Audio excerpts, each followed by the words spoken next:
Hello and welcome. This is Dr. John Mason. I'm with Masters of the Journey. I'm the main facilitator, and by the way, I developed it. Today, we are going to have a great interview with a person that I met while I was in California. His name is Thich Powell. Thich Powell is a resident of the Rossmoor Retirement Community in Walnut Creek, California. He has started the Mindful Living Club, which is a group that meets virtually every day to meditate. And he is the one who has organized and is responsible for several mindfulness retreats that are designed to help and educate, to bring greater peace and tranquility to the world. He's an amazing man, and I'm so glad that he's here to visit with us. And with me in Rossmoor, we're both in Rossmoor, which is in Walnut Creek, Northern California. I have Thich with me, Thich Powell, and he is the facilitator and originator of the Rossmoor Mindfulness Club. And I want to hear some of his story. I want to turn it over to you, Thich, and if you could give us just a little bit of your background and how you got into this, I'd really appreciate it. Thank you. Nothing more than most people would rather do than talk about themselves, right? Yeah. At any rate, I was, brought up during the Depression and World War II, and went in the Navy and for a while. And my background was, I was kind of a warrior type of sorts, and never rough person, but I believed in the war, and when the Vietnam War came along, I was kind of backing that, kind of blindly.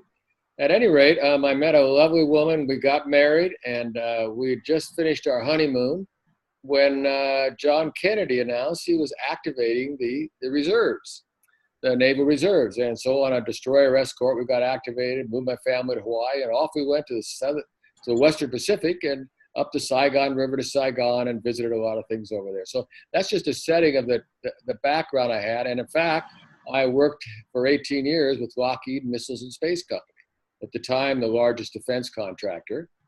And if you work in something like that, when there's a new defense contract or some new weapon system, you're very happy because it means raises all around for everybody and so on. So that was a mindset. But how all this, where we are today, got started was in 1967. A coworker invited Marilyn and I to a program, if you will, in a big auditorium in Palo Alto, California. This was all taken part in what became Silicon Valley. At this time, it wasn't Silicon Valley. It was heavy in defense businesses. And so it was called People, War, and Destiny, the program. And it totally was one of those mind-shifting experiences where the program really spoke to me at many levels, from the point of view of making you question what it is you're doing with your life and so forth, and about the future, and about trying to participate in helping bring about peace in the world, which I thought I was doing, except that we were blowing things up as we did it, right? At any rate, that was in 1967, and we spent the next 20 years working with this group. It was called Creative Initiative Foundation, and a number of other names later on, Beyond War, Project Survival. At any rate, it was a program designed to educate the individual, but what the foundation was doing was trying to educate people how to bring about the cooperation of all nations, all races, and all religions for the betterment of all. So it had a large overview, and it was a wonderful program with some great former Stanford professor type people and so forth behind it. Very active for the women. The women were a really strong part of it. In fact, the strongest leaders in the group were women. This is back, now we're into the late 60s, early in the 70s. At any rate, working with that kind of a group at retreats and seminars, we had a big seminar grounds up in the Redwoods and Santa Cruz Mountains, actually 4 seminar sites within it with cabins around each. So it was quite an operation. We'd go 1 week each summer and a couple weekends during the year. So it was a very active educational foundation, and I got educated. And it really changed my point of view, the way I looked at the world and the way I looked at what my work was. So by 1976, this is 9 years after getting involved, I decided I could no longer keep working at Lockheed Missiles and Space Company, at arming the world. I was working on what we refer to as black programs and a variety of things. I had an interesting job, and a lot of my work was on commercial contracts to try to not participate in the military stuff. However, I just didn't feel right. We would run meetings at our home about how to work together and to build peace in the world. And where do you work, Dick? Oh, I work at Lockheed Missiles and Space Company. It just didn't quite fit. So I decided, we starting in 1970, we started exercise as part of our routine.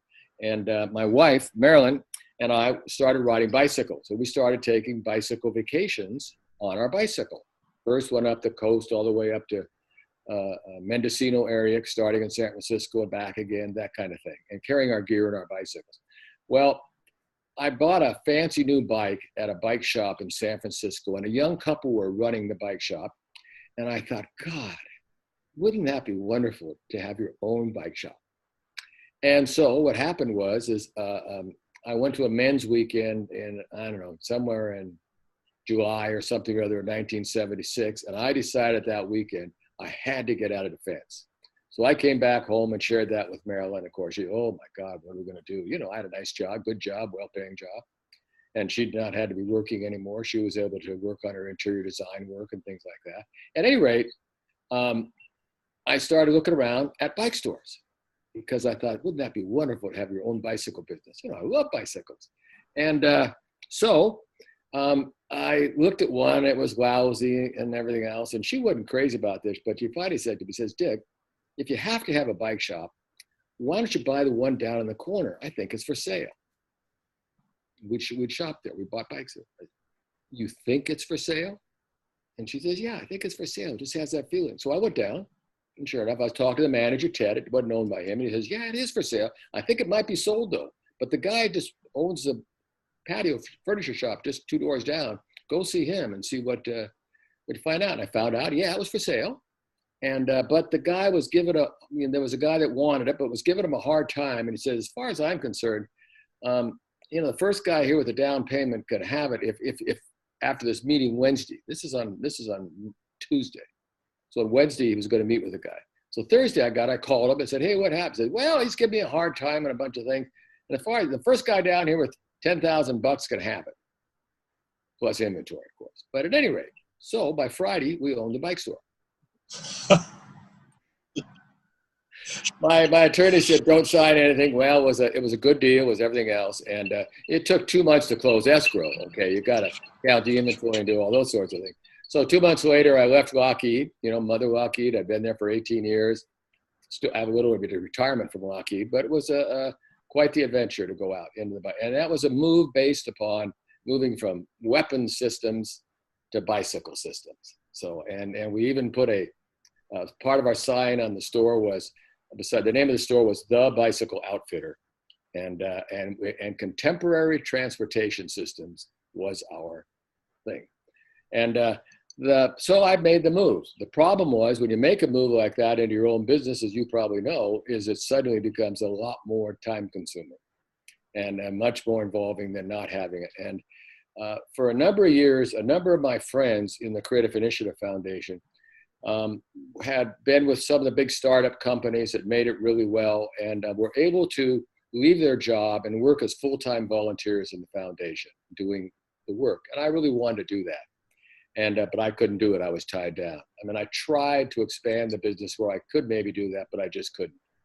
At any rate, so I owned the bike store for 28 years, kept on doing that kind of work, my wife and I. And eventually Creative Initiative Foundation faded away in the late 80s. And it wasn't until about 2000 that Marilyn and I got involved in a group in San Jose, still going on, called the, what was the name of it? Center for Spiritual Enlightenment. Now there's a name for you, right? Center for Spiritual Enlightenment in the Paharansa Yogananda tradition. And that was where we really learned to meditate. Before that, meditation was not a part of our training and what we did. And what I always thought was lacking in our training was a tool that could help you get better. And meditation is one of those tools. And maybe we'll talk more about that.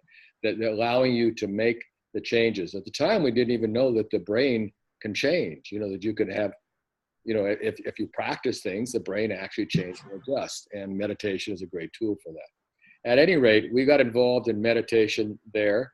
in that program for several years. And there one day at a Saturday men's group, a guy did a reading from some guy named Thich Nhat something or other. Oh, Thich Nhat Hanh, that's it.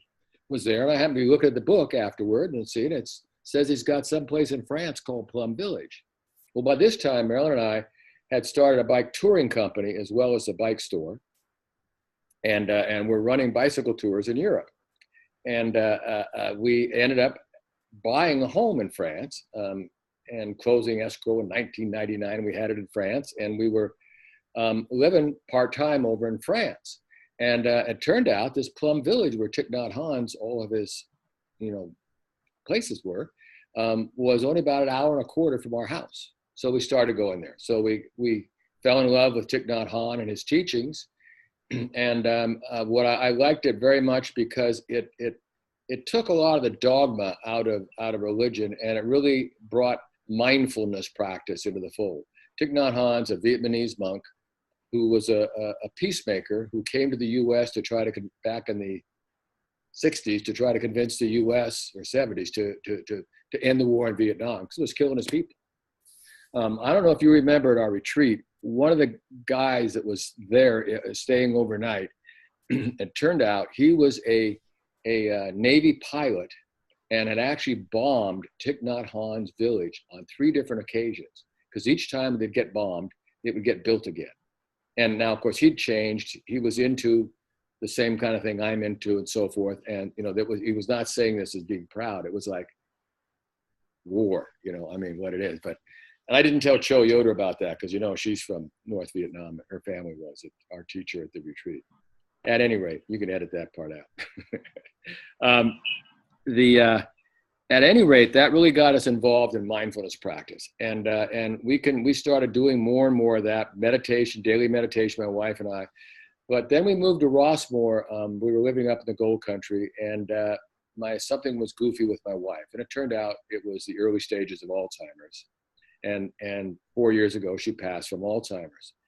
And that made me a caregiver for, full-time caregiver for 3 or 4 years. And because it went fairly quickly, but that was a life-changing event also. The learning and having empathy for another and really caring and giving as a way of somehow, in my upbringing, I never really had to do that much caring for others. I could be the boss, I could run a business, I could do all these things. I cared for my family, of course, but she was always the cook, right? And all of a sudden I'm the cook and I have to do the shopping. Strange things crept into my diet during that period, like blue cheese crumbles, these things. Anyway, at any rate, when she passed, I had a big decision to make because up to this point, I had not been able to really devote full-time energy to what I wanted to do so many years ago with Creative Initiative Foundation. And now I would call it practicing mindfulness in the Thich Nhat Hanh tradition, or mindfulness in general. And I actually tend to not to downplay the Buddhists. I talk about the Buddhism associated with it. I talk about mindfulness practice because it's universal among all religions, okay, as we talk with people. So I decided I was going to devote my energy to that rather than running around Europe and riding my bike some more after my wife was gone. And that was in 2014. So I found a guy in the area named Bob Nozick, Dr. Bob Nozick, who was a retired ophthalmologist, very well known in the UCSF Medical Center and community teacher, author of books. And but he had devoted his life after retirement to happiness, to helping people find and maintain ideal happiness. And it turned out the nuts and bolts were really mindfulness practice coming out of India and so forth. And he was running a class in nearby Lafayette. And I went to one of them and I said, this sounds a lot like mindfulness. He says, it is. At any rate, I convinced him and he agreed right away to come to Rossmoor once a month and to do a lecture class. And he has a book called Happy for Life. Here's how to do it. And that we use. And so ever since January of 2015, he's been coming here to Rossmoor. So we're into our 4th year and doing a monthly class. And so that was a way of coming into mindfulness, but I wanted to get actually into more where we're really talking about the basics of mindfulness and meditation and so forth, and not about the mechanics of becoming happier and maintaining happiness, which is a wonderful thing. But it was a great hook to attract people to the program. We called the program In Search of Ideal Happiness. And that was the first name of our club. And that caught a lot of people's imagination. And so we got a core group of people going. And it turns out one of his keys, he has 12 keys for finding and maintaining ideal happiness. Now I can identify what my ideal happiness is versus the regular everyday hedonic happiness, but we don't need to get into that, do we? Well, if we could do it today, or we could wait till and do it again at another interview. That's fine. Another time would be fine. At any rate, the first number one of his 12 keys was conscious awareness. In order to find and maintain happiness, you need to be more consciously aware of what's going on around you. And guess what? What's a primary tool for doing that? Meditation. Okay, so that same month, I started the daily meditation at my living room. And since then, at the time, it was 6 mornings a week. There's a meditation here in this living room. And it's still going on, but it's only 5 days a week, Monday through Friday. And on Saturdays before our Saturday class, and on Sunday, it's in a special place called the Sanctum down at one of our clubhouses here. In that beautiful place behind you in the picture there in Rossmoor. At any rate, and then out of that evolved, I'm actually running a second course, which is called Practicing Mindfulness. And we used a couple great courses to get this program going. I'm not feeling like I was the one who could be the great communicator of mindfulness practice and the details. We used the great courses, and their programs are 24 half-hour sessions with a very good lecture, and then we'd have a discussion afterward. But the morning before that, Saturday morning, we'd have our 30-minute mindful meditation. Then we'd show the video, and then we'd have discussion. And that went on for a couple years before 3 years, I guess, until we got into the program now. So having somebody else do the lecture has worked really, really well for us here to get the program going. And it's grown more and more and more. Now, somewhere along the way, it might have happened, I think it happened before my wife passed, I started something called Dick's Daily Lift, an inspirational message that I started sending out to friends on email. And I've been doing it ever since, every day, 7 days a week. I send out about 10 o'clock at night, send out the next day's daily lift as a means of communicating with people. And all the people in our program here get it. And it's expanded. And I think the number that I send to is about 600 and something. And I get a lot of positive feedback. And once in a great while, somebody needs to get off of it, because some people are very sensitive about all this stuff coming in their inbox. I mean, you might be one of those.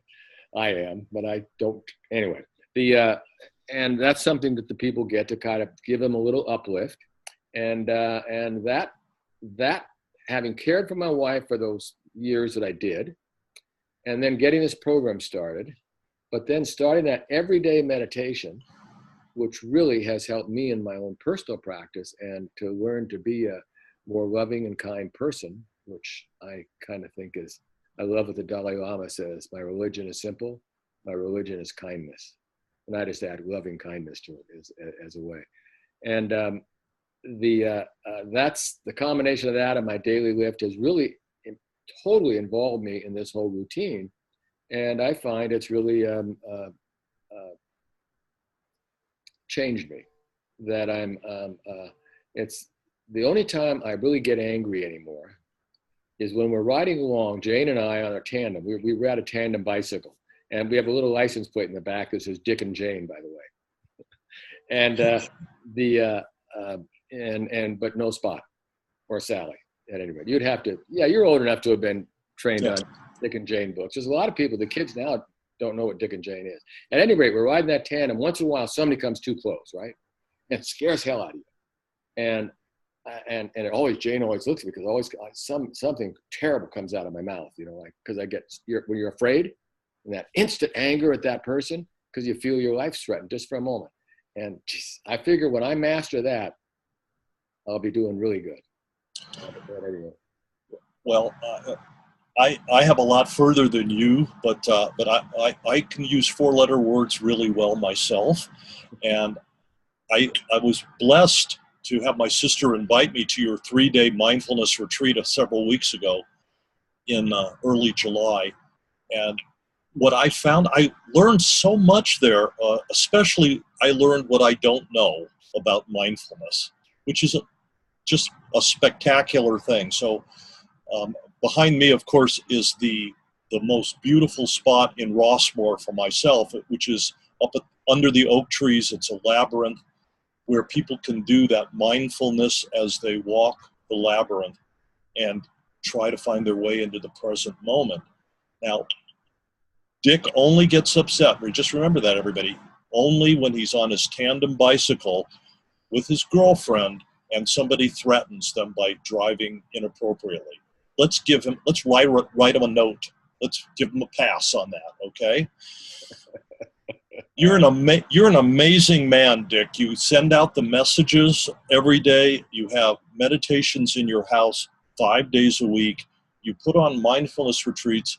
You even still have a mindful tour business. What was that? Where you do bicycle tours in France? What was that?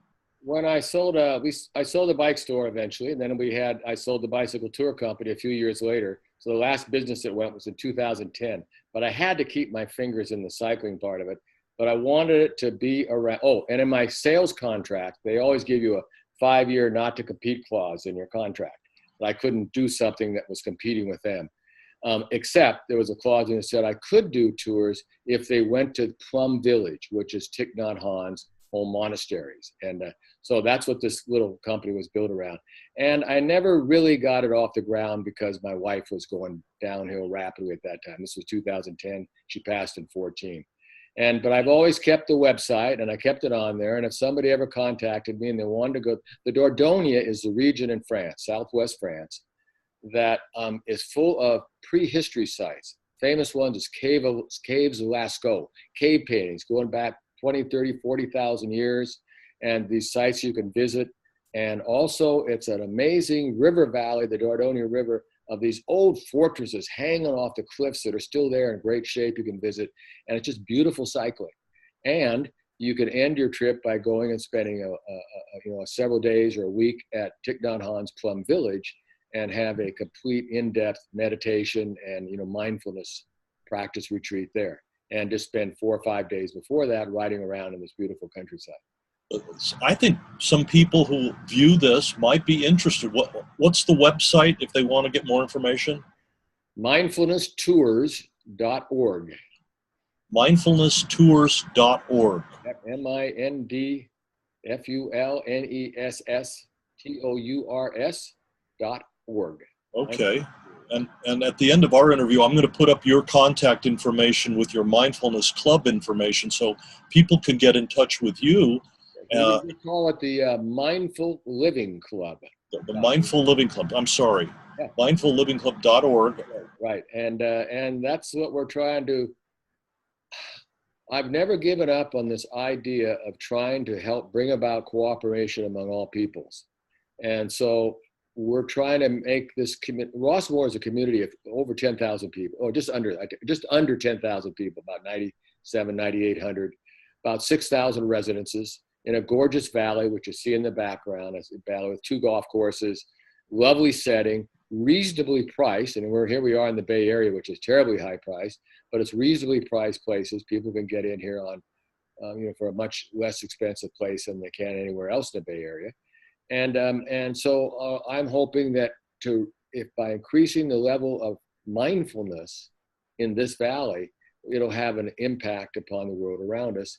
And if you ask me, well, what would you like to see it go in the future? I'd like to see it go into more and more retirement communities somehow. Wait, I'm sorry, I didn't hear that.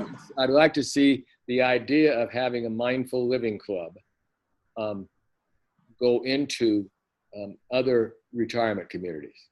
Remember, the old folks vote. So you have a model of something that works for senior living.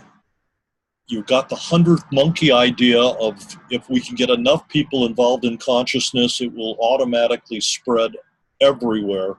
And you would like to be the model, if not consultant, to this growing and other residential programs. Any way I can help. Really, it's. I'm not out to own anything. I've done enough of that. I'm out to kind of help spread the news and spread the word. You, Spread the news. That's a different. Yeah. you are amazing. You are such a gift, a blessing to this world. Now you're embarrassing me, John. I'm using words because I feel them, and I know that people may not know you from this video, but I've got to spend the 3 days with you, and you are totally authentic with the way you work in the world and the way you are in the world, and it's not what everybody is capable of doing. So you as a model are amazing. While we're here, can you just give us a little tour of what's behind you in the setting here? Well, there's a painting right behind my head there, a big outdoor painting based on primarily on probably the San Francisco Peninsula by a guy named David. Now, my wife was an oil painter and became an oil painter in landscapes. And my living room, dining room, everywhere is just full of her work. I can't walk around my house without running into her. And but on the table right behind me is also Jane and I on the tandem. So now Jane, my girlfriend Jane, we ride the tandem bicycle, and it used to be my wife Marilyn over here on the tandem, and they share the same table back there. And it's really nice cycling is healthy as long as you don't fall off, right? Right. And so we ride 3 days a week and 20 miles each time, well, near 20 miles, and which is pretty good for a 161-year-old team. Yeah. Yeah, you've got some mileage on you. What about the books and the Thich Nhat Hanh memorial over here? What about that? Oh, okay, on the shelf, or the lamp's kind of in the way, but I have a number of his works, and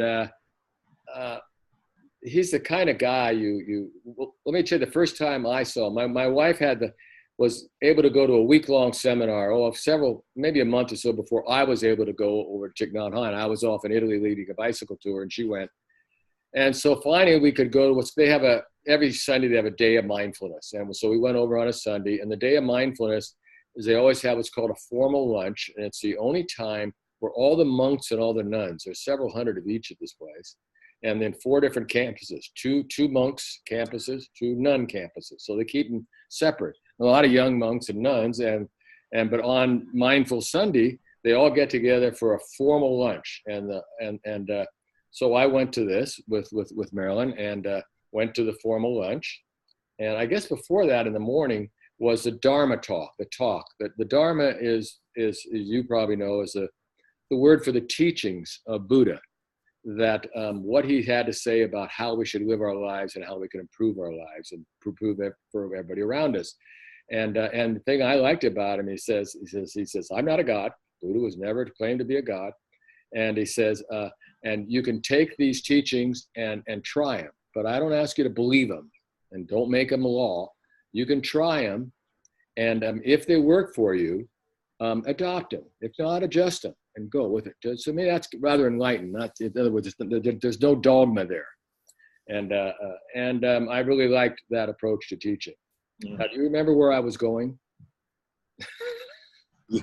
Yeah, well, you were giving us a tour. We were in Plum Village, and so it turned out the day we were there, I'm looking funny because my hearing aids phone is ringing in my hearing aids, but I don't have to answer it unless I tap it, so it's gone away. It turned out the weekend that we went there, or the Sunday, the day of mindfulness, Plum Village were entertaining Vietnamese people from all over the Bordeaux area.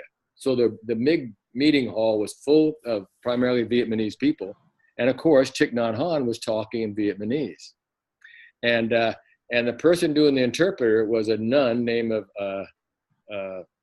her name will come to me in a minute, and she was translating to English, and they had French translation, and so he was talking in English. In Vietnamese, and I was getting in my ears sort of somewhat not perfect translation in English, and I still fell in love with the guy. And just the feeling, the tone about him, the peacefulness about him, and the simplicity. The reason I like mindfulness is it's so simple. It's easy to understand, and it's easy to teach, and it's easy to share, And by golly, it works. It absolutely changes people's lives. It improves health. It's wonderful for people who are with depression. It just goes on and on and on. The things that mindfulness practice can help you with. The course, one of the really popular courses we've run here, set twice now, is called The Science of Mindfulness. And it goes into the actual science about how mindfulness works in the brain and affects you and so forth.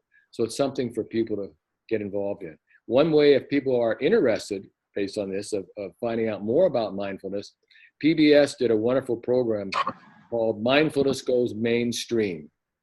And it's not a real long video, but it's like, because it was like an hour-long program. And it's available on the PBS websites. You can get it, and it's excellent because it gives a great background upon what mindfulness is, but also all the places it's happening in schools with kids. Kids just really get into the meditation, and it changes the type of students they are. Instead of, if you're a bad kid, you got to go after school, right, and stay, you learn meditation practice, that kind of thing. And it's police departments. There's even one congressman who's a mindfulness practitioner and teacher. And his name is, what's the guy that's the head of the House of Representatives? Paul Ryan? Ryan. It's not that Ryan. It's the other Ryan. Good. Yeah, the other Ryan. The other Ryan. Very much into mindfulness training and working in there. So it's a lot of places, and it's very hopeful. If there's one thing I try to convey is how much hope I have that by this grassroots going on of spreading a mindfulness in so many areas of our lives will eventually overcome this extreme polarization and negativity that we're facing right now. Yeah. We're so locked here.